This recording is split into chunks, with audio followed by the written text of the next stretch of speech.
Let's move on to a different skill set. Let's talk about dialectical thinking. And there's a couple skills I definitely wanted Maria to learn, especially if you remember, her thinking was starting to become almost delusional, a little bit paranoid, and for good reason, right?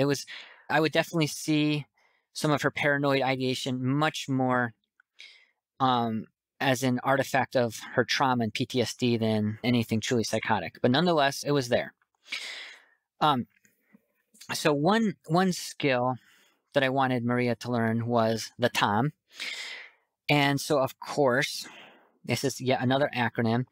And TOM stands for thought, opposite, and middle. So one of the extreme thoughts that Maria was having was, I will never get out of this place. I will be stuck here the rest of my life. It's actually very common for residents in this particular facility to feel like this is some kind of prison sentence or they're in jail and that they're just stuck here. So that was Maria's thought.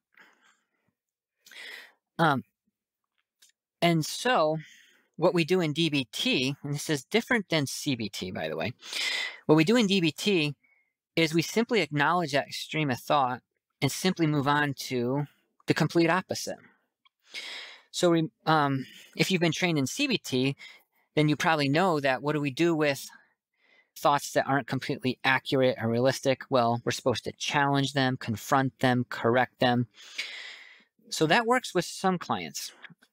With clients that are not stable, that's probably going to backfire because the client will just feel invalidated, right? The more that you try to convince them that their thinking is illogical, irrational, that's not even true, that can come across as really invalidating. So we're not going to do that in DBT. What we're going to do instead is acknowledge a thought and then simply move on to what's the opposite. So what's the complete opposite of it? I'll never get out of this place and I will be stuck here the rest of my life. Well, the complete opposite would be I'll complete the entire asylum process, become a US citizen, and learn perfect English by tomorrow. So that's obviously not realistic either. And that's the point. The point is for the client to realize, okay, my original thought probably isn't too realistic. And I know that because the complete opposite is also not realistic. So then you simply move on to M, which is middle. And do you see how this is kind of another dance? Remember the rain dance? This thought opposite middle is like another dance. We're not going to force you to change your thinking. We're just simply going to dance with our thoughts. And think of this as a 3-step dance, thought opposite middle. So now that we've identified the two end zones, so to speak, the two extremes, what's something more in the middle? So together, Maria and I brainstormed the following middle thought. Immigration is always a long and challenging process. However, I am safe in this setting and I have all the resources I need, and I will be released from this facility as soon as the paperwork has been processed. Okay, so see how that's much more logical and reasonable than the other two extremes.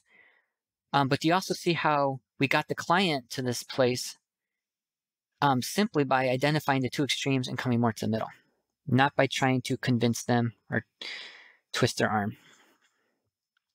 And then another exercise I wanted to do with Maria is what I call fortunately, unfortunately. And this is actually a great intervention to do with kids. So I do this with kids a lot, but you can also do this with adults. And with kids, you can do this exercise as a fairy tale. Between you and the child, you just improvise a fairy tale. And this is how it works. One of you starts off each sentence with, unfortunately, and something bad and terrible happens. But then the next person follows up with, fortunately. So fortunately, the princess had a superpower. And you just keep going on and on. Fortunately, unfortunately, fortunately, unfortunately, fortunately, unfortunately. And the point is to help the client see that in life there's good things and in life there's bad things. There's both. And when you do this with kids, you can do this as a fairy tale. But in the fairy tale, there's so much symbolic truth that the child is not even consciously aware of. So in other words, we're helping the client become more dialectical. So in Maria's case, we didn't do this as a fairy tale. We just did this as her life story. And we went through a variety of scenarios. So starting off with, unfortunately, I was molested as a child. But fortunately, I also have some good memories of my childhood. Unfortunately, my boyfriend was not the person I thought he was. But fortunately, I was able to escape, and now here I am in the US. Unfortunately, I was raped in Mexico. Fortunately, the recent rape will expedite my asylum case. Unfortunately, I am stuck at this place until my papers get cleared. Fortunately, I am safe here and all of my needs are being met. Okay, so do you see how this simple exercise is also teaching Maria how to be more dialectical in her thought processes?